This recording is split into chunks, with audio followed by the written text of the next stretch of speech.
Antecedentes y hechos del caso Radilla Pacheco. ¿Cuáles fueron los hechos del caso Radilla Pacheco? Rosendo Radilla Pacheco era un hombre involucrado en la vida política y en obras en Atoyac de Álvarez Guerrero, en particular dentro de la organización de caficultores y campesinos de la zona del 27 de agosto de 1947. El señor Radilla Pacheco, de 60 años de edad, y su hijo Rosendo Radilla Martínez, de 11 años, viajaban en un autobús desde Atoyac de Álvarez a Chilpancingo, Guerrero. El autobús fue detenido en 2 ocasiones por retenes. En el segundo retén, agentes militares retuvieron al señor Radilla con el argumento de que componía corridos. Dejaron únicamente al menor. Posteriormente a su detención, el señor Radilla Pacheco fue visto por última vez en el cuartel militar de Atoyac de Álvarez con signos de maltrato físico. Los familiares del señor Rosendo Radilla Pacheco se inhibieron de presentar denuncias formales sobre los hechos. Su hija, la señora Tita Radilla, al formular denuncia el 14 de mayo de 1999, indicó que en esa época la persona que se presentaba a reclamar la aparición de algún pariente en ese momento era detenida. Teníamos que desaparecer de la región para no ser detenidas. El 27 de marzo de 1992, el 14 de mayo de 1999 y el 20 de octubre del 2000, las hijas del señor Radilla Pacheco presentaron diversas denuncias penales por la desaparición forzada de su padre y en contra de quien resulte responsable, denuncias que quedaron rezagadas por razones procesales. ¿Qué derechos humanos se violaron en el caso Radilla Pacheco?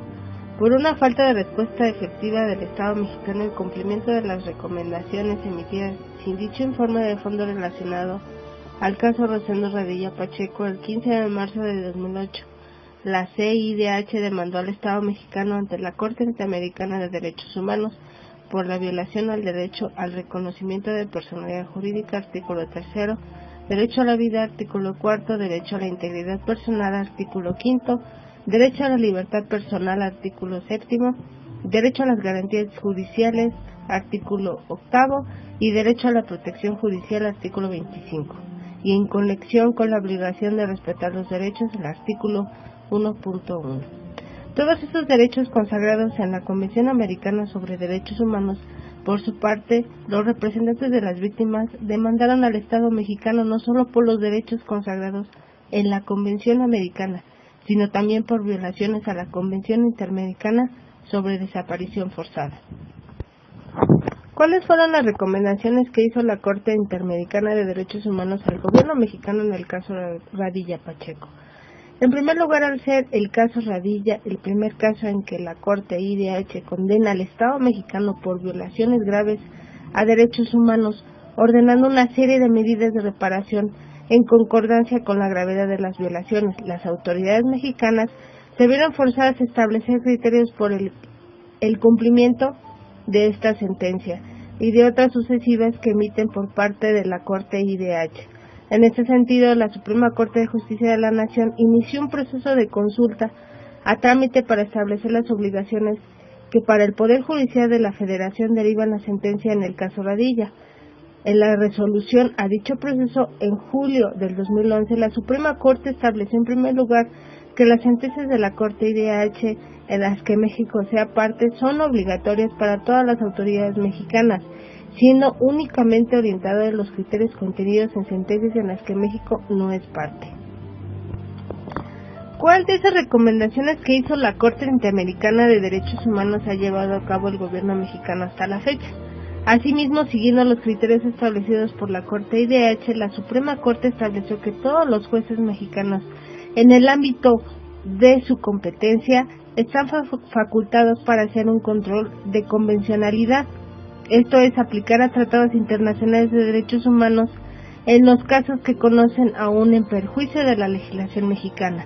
Como consecuencia, y toda vez que la interpretación sobre derechos humanos debe tenerse en cuenta tanto el Tratado Internacional como la Constitución, la Suprema Corte en esa resolución aceptó que todos los jueces mexicanos están facultados para analizar la compatibilidad de una ley o acto con la Constitución y tratados internacionales. Por otra parte, a raíz del caso Radilla, se han originado varios cambios estructurales que fueron ordenados en la misma sentencia de la Corte IDH.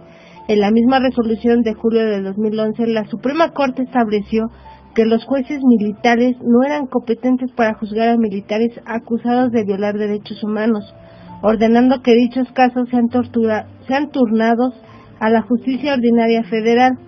En otra resolución de noviembre de 2011, la Suprema Corte estableció por primera vez la inaplicabilidad de la reserva de averiguaciones previas en casos de violaciones graves o derechos humanos, en cumplimiento a lo establecido en la Ley Federal de Transparencia y Acceso a la Información Pública Gubernamental. Por ello, la averiguación previa del caso Radilla es información pública a la que toda persona tiene derecho a tener acceso. El caso Radilla también resulta paradigmático en el derecho mexicano por establecer la obligación de adoptar estándares de derecho internacional en relación a la investigación y sanción de la desaparición forzada, aunque la reforma respectiva en relación a dicho delito está también pendiente en el Congreso Federal. Es de esperarse que las autoridades tomen en cuenta los criterios establecidos en la sentencia del caso Radilla para enjuiciar a los responsables de desaparición forzada.